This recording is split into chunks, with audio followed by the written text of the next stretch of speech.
1 2 3 start. उपाध्यक्ष महोदय, मुझे लगता है कि उद्योग मंत्री जी इस तथ्य को समझने का प्रयास करेंगे कि गत कुछ माह के अंदर बाजार की जो दुर्गति हो गई थी और उससे कृषि क्षेत्र में जो चिंता की लहर फैल गई थी कि किसानों को उनके उत्पादों का उचित मूल्य नहीं मिलेगा। मैं समझता हूँ कि यह ठीक नहीं है। किसी भी कीमत पर छोटे किसानों एवं गरीब लोगों के हितों को हानि नहीं होगी। जिनके पास बेचने के लिए अतिरिक्त अनाज नहीं होता है, वे अगली फसल के लिए पूंजी कहाँ से लाएंगे? सरकार का यह दायित्व है कि वह उपभोक्ताओं और उत्पादकों के हितों में सामंजस्य स्थापित करें। कोई भी राष्ट्रीय मूल्य नीति इसी प्रकार सफल हो सकती है। हमें किसानों के हित में काम करना होगा, लेकिन साथ ही हमें यह भी निश्चित करना होगा कि समाज का कोई वर्ग समाज के किसी अन्य वर्ग का शोषण न करने पाए। सरकार को चाहिए कि वह अलग अलग वर्गों को प्रधानता देने के बजाय पूरे राष्ट्र के हित को प्रधानता दे। हम जनप्रतिनिधि हैं। हमें यह याद रखना होगा कि देश का समग्र विकास ही हमारा प्रथम कर्तव्य है। मूल्य वृद्धि अन्य देशों में भी पाई जाती है और वे सभी देश इससे निपटने के लिए अपने राष्ट्रहित को सर्वोपरि रखते हैं। मूल्य वृद्धि हमारे लिए अपेक्षाकृत अधिक कष्टकर हो सकता है, क्योंकि हमारे यहाँ बहुसंख्यक लोगों का जीवन स्तर निचले पायदान पर है। विकासशील अर्थव्यवस्थाओं में मूल्यों पर कुछ दबाव लाजिमी है। हमें इस तथ्य को स्वीकार करना ही होगा कि विकासशील देशों में जिसे अपनी पूंजी निवेश की गति को तेज रखना होता है, वहाँ लाभ की बजाय पूंजी निवेश के स्तर को कम रखने के लिए दो प्रकार की नीति नहीं अपना सकते। मुझे लगता है कि हमें एक ऐसी नीति बनानी होगी जो हमारे साधनों के संदर्भ में उपयुक्त हो। नीति ऐसी होनी चाहिए जो हमारी जनता की सभी अपेक्षाओं को पूरा करने में सक्षम हो।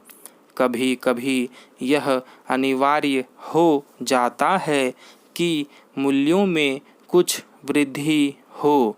इसलिए मैं माननीय सदस्यों से आग्रह करूंगा कि वे इस प्रश्न को बहुत ज़्यादा राजनीतिक रूप न दें। आम चुनावों से ठीक पूर्व की अवधि में औद्योगिक लाइसेंस देने के एक अन्य मामले को लेकर आलोचना की गई है। इस पर एक पूरक प्रश्न का उत्तर उद्योग मंत्री ने पहले ही दे दिया है। कोई भी काम शीघ्रता से नहीं किया जाना चाहिए और हर चीज़ सामान्य प्रक्रिया के अंतर्गत होनी चाहिए। मुझे बिल्कुल भी आश्चर्य नहीं है कि सरकार पर जो आरोप लगाया गया है कि उक्त अवधि में सामान्य रूप से स्वीकृत लाइसेंसों को रोका नहीं गया। उपाध्यक्ष महोदय, चुनाव के दौरान भी जब मैं तेलंगाना में था तब यह शिकायत की गई थी कि देश की अर्थव्यवस्था पटरी से उतर रही है क्योंकि सरकार तेजी से लाइसेंस जारी नहीं कर रही है।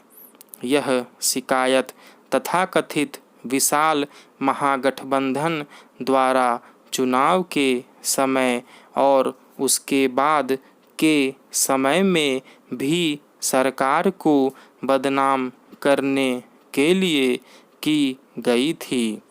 वर्ष 2018 के अंत तक लघु, मध्यम एवं बड़े उद्योगों के लाइसेंसों के लिए आवेदनों की संख्या में काफ़ी वृद्धि हुई है, जो यह सूचित करता है कि देश की औद्योगिक स्थिति में सुधार हुआ है।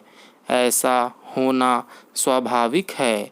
जब राष्ट्रीय व्यापार नीति लागू हुआ था तब केंद्र सरकार को ऐसी नीतियों और प्रक्रियाओं का निर्धारण करना पड़ा था जिससे उक्त कानून और औद्योगिक लाइसेंस प्रणाली के बीच संतुलन स्थापित हो सके। अब जबकि केंद्र सरकार उक्त कानून की परिधि में आने वाले आवेदनों को निपटा चुकी है, तब इस प्रकार की शिकायतें का कोई महत्व नहीं रह जाता है। वर्ष 2018 में हुए 4 राज्यों के चुनावों से ठीक पहले सरकार द्वारा लाइसेंस देने के मामले में जिन औपचारिकताओं और प्रक्रियाओं का पालन किया गया वे पहले से ही अमल में लाए जा रहे थे। जैसा कि मैंने कहा, इन लाइसेंसों के मामले में किसी भी स्वीकृति नीति अथवा जांच परख के सामान्य मापदंडों में किसी को कोई छूट नहीं दी गई है। अब मैं उस विषय के बारे में कुछ कहना चाहता हूँ जिस विषय पर आज चर्चा चल रही है। वह विषय है साल दर साल विभिन्न राज्यों में पड़ने वाला सूखा। आज की चर्चा में इसका महत्व और बढ़ गया है। पिछले साल देश के 5 राज्यों में सूखे का प्रभाव था। उत्तर भारत में उत्तराखंड एवं दक्षिण भारत के केरल पूरी तरह से बाढ़ की गंभीर समस्या से जूझ रहे थे।